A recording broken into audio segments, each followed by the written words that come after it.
Why are there so many podcasts about Tottenham? Do I want to know why? They might contain insight, but mostly delusions. If I hear one more, I might die. They don't like Levy and they don't like Enoch. They pine for Moo and Conte. Someday we'll like 'em, old Tottenham Hotspur, the podcast clout chasers and me.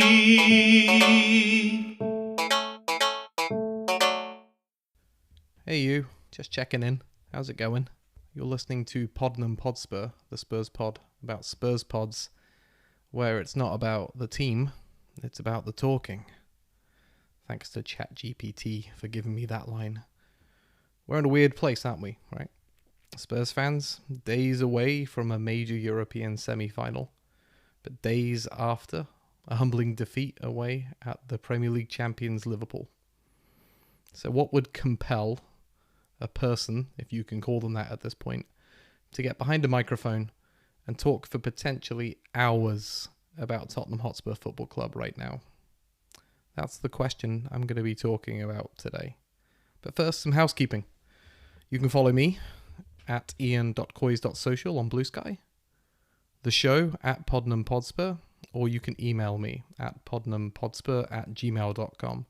I also have poddinghampodspur@gmail.com, just in case anybody has been emailing that instead. I want to thank my guest from my last podcast, Neb Economou, the musical talent behind the intro song, and all-round good guy. I really enjoyed recording with Neb, and I can't wait to get him back on. I have a musical-themed challenge for him, if he's listening. I'm cooking something up, Neb. And I think other people liked it too. Looks like the numbers on it were pretty decent. It was a really good conversation about the Spurs show. So I think you can tell when people come onto podcasts and want to talk about things that they enjoy. And right now that isn't Tottenham Hotspur for the most part, for many people. And indirectly referencing the Liverpool game that happened yesterday, I'm recording this on Monday night, I'm not really going to be talking about that or the podcast response to it. If you want to hear my thoughts, you can check out my appearance on the Wicked Spursy pod. Thanks to the boys for inviting me on. Had a lot of fun. But yeah, I kind of go into depth with those two, Mike and Steve. Those two. Oh, a lovely way to talk about your fellow podcasters, Ian. Yeah, just talking about the Liverpool game. So you can check that out. Instead, today, I want to dive into a question that I was posed on Blue Sky last week. That if Spurs are so horrible to watch, and that's across the men's and the women's team, quite frankly, at the moment. They've both just about secured their safety in the top flight in both respective men's and women's leagues. They both got problems with the manager. They both got squads that need turnover. And quite frankly, they have the same structural problems in terms of the perception of Daniel Levy and Enoch and recruitment and the way that the club is run and messaged and all sorts of things. But if the team are horrible, and I'm going to start talking about Spurs men's specifically, I know that that's often the de facto, but I just want to lay that out there up the front. If you're not enjoying it, why bother showing up on a podcast? You know, why bother putting your time into this this club that hasn't won anything since before the iPad came out? You know, what compels content creators to get in front of a microphone or a camera at the moment? And this was really sparked by a comment made by Bardi on the Extra Inch last week. So very timely, I'm a week out. That he would rather treat the game, and I forget what game that was. It's all a blur. Like a boring meeting at work, something that could have been an email, literally the title of their pod.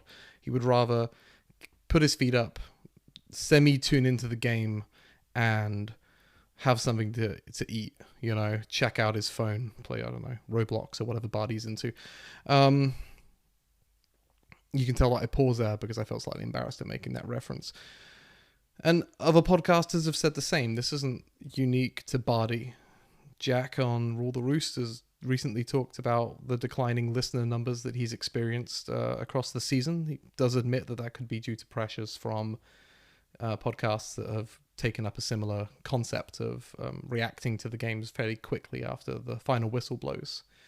But Flav has said something similar, that when on the Fighting Cock, that when Spurs lose, listener numbers are down, people don't want to listen. So like, why bother getting in front of a microphone then? You know that people aren't really going to want to listen to it. And actually, Alex on the Fighting Cock said it today too. He said something very similar. Went at length about how this is all kind of pointless right now in the league, and trying to explain to women that he's presumably romantically involved with, like, why he bothers sinking his time into this team. The Spurs show has talked about how, and loads of others, it's not just Spurs show, the Cheese Room, Hometown Glory, other UK-based pods have talked about how the atmosphere at the Tottenham Hotspur Stadium is muted.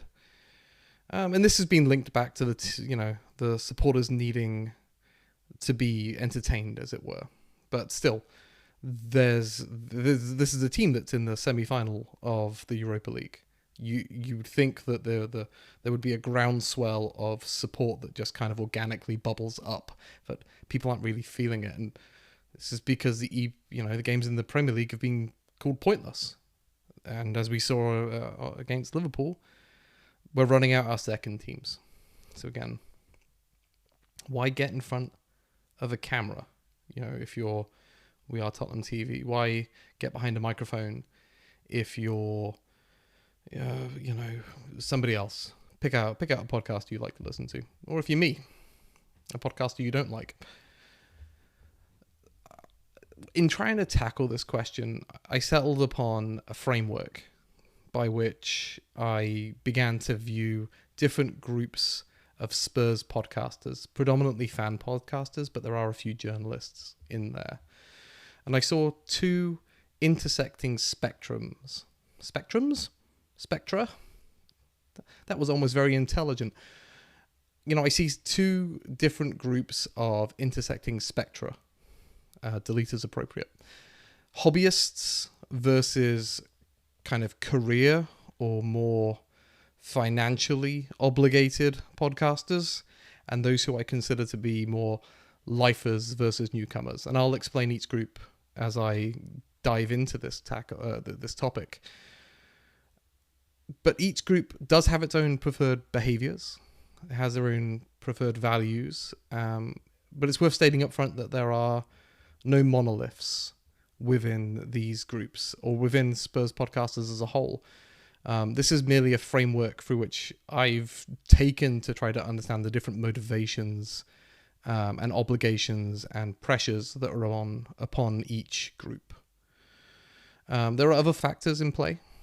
Comedy podcasts, which is going to lend itself more to heightened reactions, which can be mined for comedy, or analytical podcasts that may take a more seasoned, slower response to what's happening. The format is going to make a big difference. Are these specifically reaction pods that you're listening to? Is it something that's happening days after the game's happened? The age of the podcasters are a factor. The network that they're in, all the names I just mentioned, Bardi, Alex, Flav, Jack, right? They're all kind of in that Fighting Cock sphere, but I'm just using them as recent examples. These frustrations with the team and geeing yourself up to actually get behind and talk about them is not unique. It's just recent. The profession of the people is another factor. Are they journalists or not? And there are other things at play too. With the sort of sporting politics that you apply to Spurs and their finances and who owns them. So yeah. Sorry, this is just a quick run through, I guess, of these different areas. And I did do an analysis. I took the 40 or so active Spurs podcasts that are out there at the moment that I could find. I don't think this is all encompassing, but this is kind of what seems to be putting out content recently. And I'll try to put this analysis up on Blue Sky soon. So I took them and used my rudimentary knowledge of their histories and what I know about their financial commitments to try to assign each podcast to a different group. So whether they're more people who are lifers with Spurs, people who have been Tottenham fans since their early childhood. So this is mostly going to be UK-based fans. Not all of them have been born into Spurs families, but most of them probably will be, based upon the way they talk. Newcomers, I'm thinking, are more like fans who were overseas, who've come to Spurs as adults and have talked about that. And the other spectrum that I talked about is the career versus hobbyist spectrum. So career side of things, I'm talking about people whose presumably primary income is coming from their podcast or indirectly from their podcast, through to hobbyists who don't seem to have a consistent revenue stream and are in it just for the love of the game. And in between, you'll have those who have a little bit of money in play somehow. And, I'll try to talk about that as I move through the groups. And yeah, so this is just kind of my opinion. This is not an empirical analysis of finances or their histories, but it's kind of my best guess in many cases. So apologies to anybody who I put into the wrong bracket. I'm just using this as more of a way of talking about obligations. So the first area that I want to talk about are the career podcasters. This is roughly half of the Spurs podcasters who are active at the moment and have some kind of strong financial commitment. An example would be something like The Fighting Cock, which has a Patreon and has merch, has sponsors, it has so many listeners as well that there's going to be a substantial-ish ad revenue to support Flav, an editing team, and whatever else he has behind the scenes.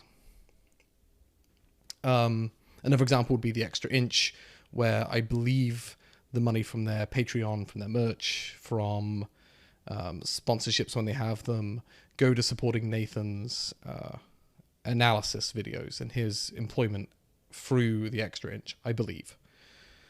The Spurs show, they run live shows, they run merch, they have books, they have an app. I mean, I talked about this last week with Neb, they've got a lot.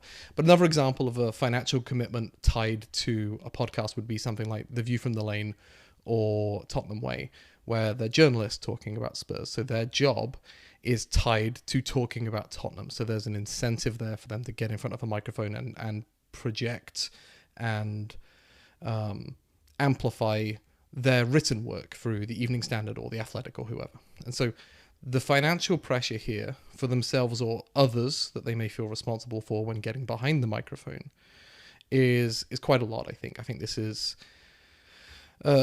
quite a substantial reason to get regularly behind the microphone, because you have to, because it's your job. You're being told to by your boss, or even if you're your own boss, you know that the algorithm favors you getting in front of a microphone and talking about Tottenham fucking Hotspur. I'm going to have to edit myself there. Once a week at least.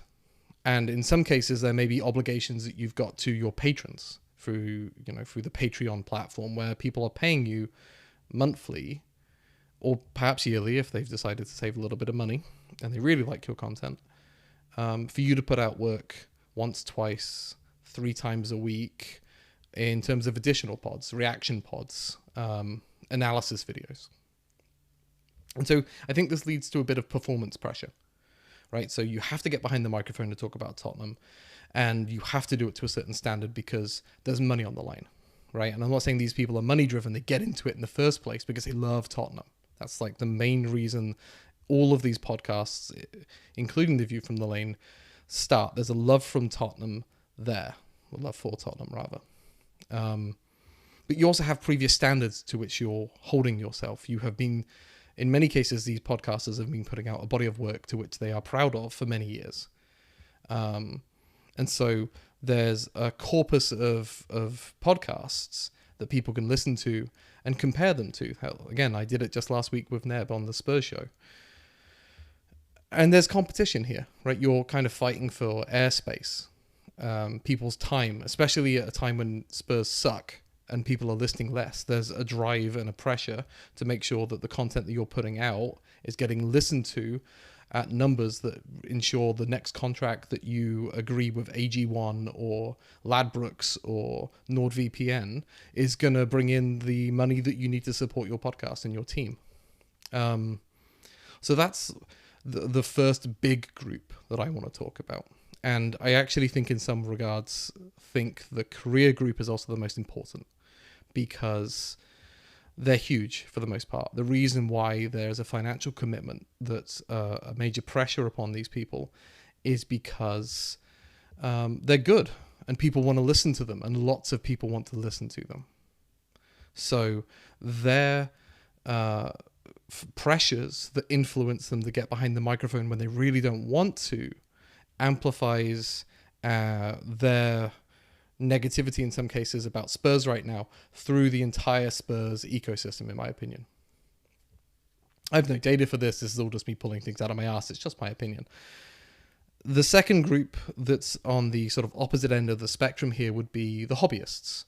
These have no clear revenue stream. They're mostly for fun, right? They get into it because they enjoy talking about Tottenham with their mates in the pub or online in message boards, or because they listen to, dozens of podcasts every day and decide that they want to make a hobby out of it, present company included. And it's a way for them to process games. I was talking to somebody the other day who's a podcaster, and this is exactly what they said. It's just a way to get together with mates and vent. It's like a therapy session. People say that a lot, and by people I mean me. They are still professional. The quality of work that's being put out by many of these podcasts, the audio is great. They have wonderful theme music. And even when they don't, they're still putting heart and soul into what they do because they think it's fun, right? They're not making money off of it. They just want to do something which is cool and can have an impact, and they can look back on in 10 years and say, hey, I used to be a Tottenham podcaster. Like, these are all good reasons to get behind the microphone. And in many cases, they also believe in what they have to say, right? So, and this is true with the career podcasters. They all started off as hobbyists, right? But they evolved into being successful.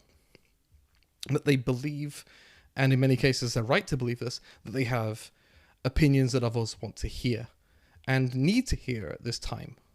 So there's a pressure to get behind the microphone and be a source of inspiration or comfort or a rallying cry to make change in Tottenham Hotspur. And so that's kind of the main spectrum that I see. It's career versus hobbyists. And in the middle, there are some tweeners. These are people who have a Patreon, a sponsor, or they have some merch that's tied to the podcast, but they're not necessarily professional podcasters, or professional content creators like we are Tottenham TV or Spurs Kings TV or somebody. In the middle, you'll have somebody like Jack on Rule the Roost has just got a sponsor, which he was very proud of, and congratulations, Jack. That's wonderful for you. Filthy Shambles has a Patreon. But versus the hobbyists, who, as far as I know, don't really have much in the way of a consistent revenue stream. And here I would include something like Come and Discuss Spurs, or myself, or The Game is About Glory. Another example of a tweener, just coming back to that group real quick, would be somebody like the Tottenham Depot, who I love. Before I started this podcast, I listened to them every week.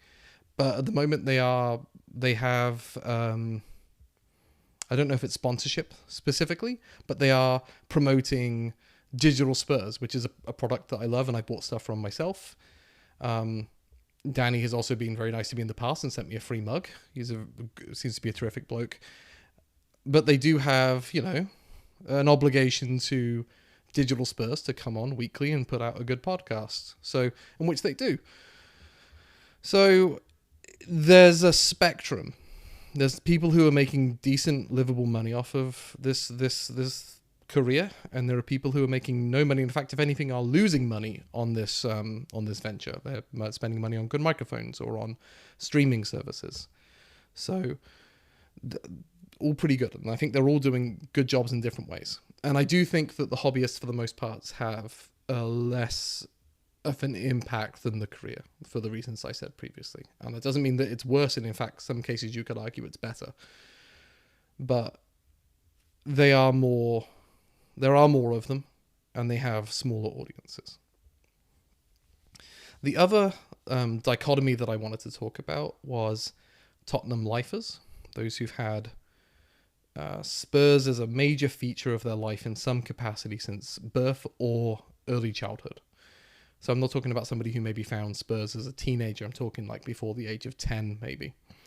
And of this 40 groups of podcasts that I looked at, I think about 30 of them fit into this format, or into this group, into this bucket. That's what all of this is, putting misery into buckets. Plus another 7, which I feel like lean towards having a heavy Spurs lifer influence, but also have regular newcomers on their show. Plus another 5 outside of the 40 who I can't quite confirm much about them because I haven't really listened to their podcast yet. So, and what I find interesting about these people is that they have all of these obligations to get behind the microphone, whether they're career people, hobbyist people. And I'm using career in the general sense. It's career or major financial commitment. But they've never known life without Tottenham. Their expectations around the club were established in their childhood, back with nostalgia glasses. And so the current situation, which is coming out in their podcasts perhaps, is a reflection of the fact that being Spurs for them isn't really a choice. They could walk away, but most of them say they really don't want to, and I don't blame them. I'm in that boat myself. And they turn up and have an obligation to go to the stadium perhaps, or talk about it with their family members or friends, and it's this sort of constant noise that's affecting them. And something that I think is a real underappreciated aspect of Spurs lifers, as I'm calling them, is that the loss of faith that they have in the institution of Tottenham Hotspur, it can be distressing. Losing faith in any major institution in your life that has been there since you were a child is upsetting, and I think that this needs to be laid out there plainly. It doesn't mean that love or passion is any greater than somebody who's a newcomer to Spurs and spends thousands of pounds or thousands of dollars to go to the stadium, or they're getting up at 3 a.m. They're both distressing, but I think that there's an element of the institution that is Tottenham Hotspur not being what it was and feeling right now like it's in distress is at the very least concerning, and could be considered to be a major sort of life event in many ways. The other thing that I think about this group is that for the most part they're English or UK based fans, and my opinion of the fan culture generally, my take is that people have like one major sports team that they love. They may also be in the cricket, they may also be in the rugby, but it seems to me, and the people that I've met growing up and the people I'm still friends with, is that you have like a major sport that you're into and then like secondary sports that you care about a little bit less. But the gap between them is quite large. Like Tottenham Hotspur is sort of 80% of your sporting energy, and then 20% of it is on the cricket or something. This is in contrast to the newcomer pods, and I found 3 that I felt were exclusively people who have come to Spurs in what I believe, from what I've heard from them over the years, is adulthood, or at the very least their teenage years, plus another 7 who feature frequently on other podcasts. And for them, Spurs was a choice. Their expectations around what a sporting team should be and it should aspire to be, and the processes and cycles through which they go through, were established in childhood, but maybe for another sporting team and another sporting culture and another sporting environment. And I think that's important. And people talk about how American fans are maybe more ready for rebuilds. And I'm talking about American versus English, and I'm sorry to anybody who's listening to this in another country. I'm just talking about the 2 that I know about the most. But the American fans are perhaps more ready for rebuilds like we're seeing now and having patience with it than perhaps English fans who are more used to, if something isn't working in a football club, you yoink out the coach and put a new one in and try to fix it that way. Another important point about Spurs being a choice is it's more likely that Tottenham Hotspur as a sporting entity are aligning with their personal values or their sporting values. Something about the club appeals to them, whether they're considered to be scrappy underdogs or winning over 50% of the time. Or maybe you just like the fact that they play in London and you like, I don't know, Doctor Who or something. There could be lots of different reasons, but the choice and the alignment with their values means that when Spurs break from those values, it's distressing to them too. You know, I talked about the loss of faith in an institution and how Spurs wasn't a choice for many life fans of Spurs. Well, in the case where you've identified a team that you personally feel a connection to, and they break that connection, that's incredibly upsetting as well. And there are many, many different reasons why somebody may come to Tottenham. Lots of them good. Some of them, they just happen to be in the bar at the right time. You know, it was kind of luck. And so maybe for some people, it's a case of, you know, I want to get behind the microphone to talk about Spurs. I've been a fan for 10 years and, oh God, why did I have to have been in the bar during the Bale game, you know, the Taxi for Mycon game 15 years ago? So I think that where a podcast lies on these two spectra will somewhat dictate their reaction to the adversity we're currently facing. So an example of a career lifer would be somebody like The Fighting Cock, The Spurs Show, Chris Cowlin's Spurs Chat, Last Word on Spurs. On the opposite end, you've got newcomer hobbyists like Wicked Spursian and COYS R Us. Lifer hobbyists would include the N17 podcast, Same Old Spurs, Oso Spurs, I think Hometown Glory. Tweeners are, for the career side of things, would be Golden Guest and The View from the Lane, the kind of the journalists, right? So yeah, it's an interesting set of groups. I'll put it up on Blue Sky for people to tell me I'm wrong about.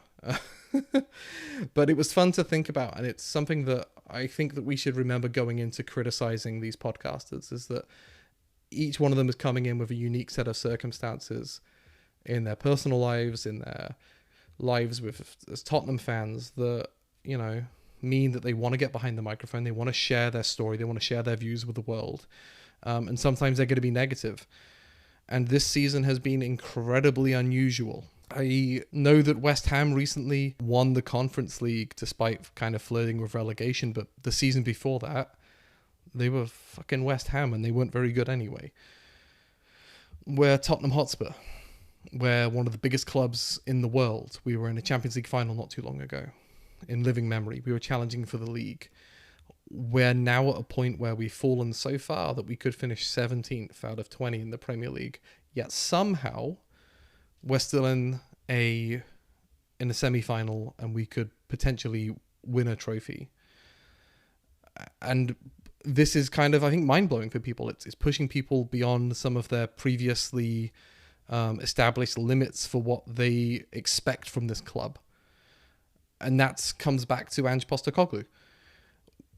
He is still in a job, and it's kind of amazing that he still has a job. I'm not sure if it's a good or a bad thing right now. It's only going to be able to be viewed effectively with the benefit of hindsight, whether he should have gone in January or February or March, or whether he should have gone before the Bodo Glimt games. But like right now, he is still on the job far beyond the point of losses in the Premier League that would have got many other people and has gotten many other people sacked at Tottenham Hotspur. And so people, I think, just kind of don't know what to do. We've never seen Tottenham be this bad in the last 15 years. And for there to be no reaching for the emergency brake on this, which is, you know, jettisoning Ange and getting somebody else in. Again, I'm not saying whether I think that's the right or the wrong thing. Plenty of people think it's the right thing to hold on to, and even throughout next season, just because we need continuity. But again, all of these podcasters out there in the Spurs podiverse they're in uncharted territory. And very often when people fall upon hard times, and whether you think that the hard times of Tottenham Hotspur are truly the hardest thing you could experience or not is up to you. It's just between you and your God. But they are feeling it and they are exposing themselves. And in those situations, I feel like people want to fall back on previous experiences, but they don't have anything for what's happening right now. So all of this is why somebody gets behind a microphone. It might be because there's money on the line. It might be because their mates are relying on them. It might be because they need it themselves to kind of have that catharsis. And maybe they have an obligation to watch Spurs, which is based upon the fact that their dad did it. And if they don't, they've got nothing in common with him. Or they're somebody who's found Spurs in adulthood and incorporated them so deeply into their own personalities that they have to get in front of the TV or go to their local watch party bar and just be with people, even if you're going to lose 5-1, which is exactly what I did on Sunday morning. I didn't want to get up. I didn't want to go to St. Joe Brewing in Gaithersburg with my friends, if I'm honest, and sit there and watch us get humped. But we did, and it was fucking great, because that's what being a Spurs fan can be about sometimes. But as soon as I left that room, I started to feel like shit. I'm sorry for all the swearing. I'm starting to get worked up. I think that, yeah, it's been an unusual season. And I think a lot of this is coming down to that saying, and I'm going to butcher it, but you only know a person's kind of true personality or their true worth when they're facing death. And maybe right now, Spurs as a football club in 17th and feeling like we could have been relegated if not for Leicester, Southampton and Ipswich, could have been facing the death of sinking down to the Championship. So maybe we found out what lies deep within many of these podcasters' hearts. And on that note, I just want to call out a couple of people, some of them are friends of the show, who are doing their best to be steady ships at the very least in these troubled waters. And that's Stu on Come and Discuss Spurs. He's talked numerous times when he hosts the show that it's going to be a positive space, or he's going to try to balance out the negativity that he's going to allow his guests to have. Another example of somebody who's trying to be positive right now, I would say, is the game is about glory. They're doing great work. Steph, Milo, Gareth, Ram, taking a very long view on everything. 50,000 foot view of Tottenham Hotspur, rather than getting right down into the weeds with it. And everybody who's just getting behind a podcast and trying to have a laugh, which isn't at somebody's expense. I value you, and I value the work you're putting out there, and I know that others do too. So let's keep it up. Let's hope that next week we're listening to lots of happy voices as we stroll into the second leg of the Europa League semi-final with a 4-goal lead of our own. And yeah, thank you for listening. Keep making and listening to Tottenham Hotspur podcasts. Love ya. Bye.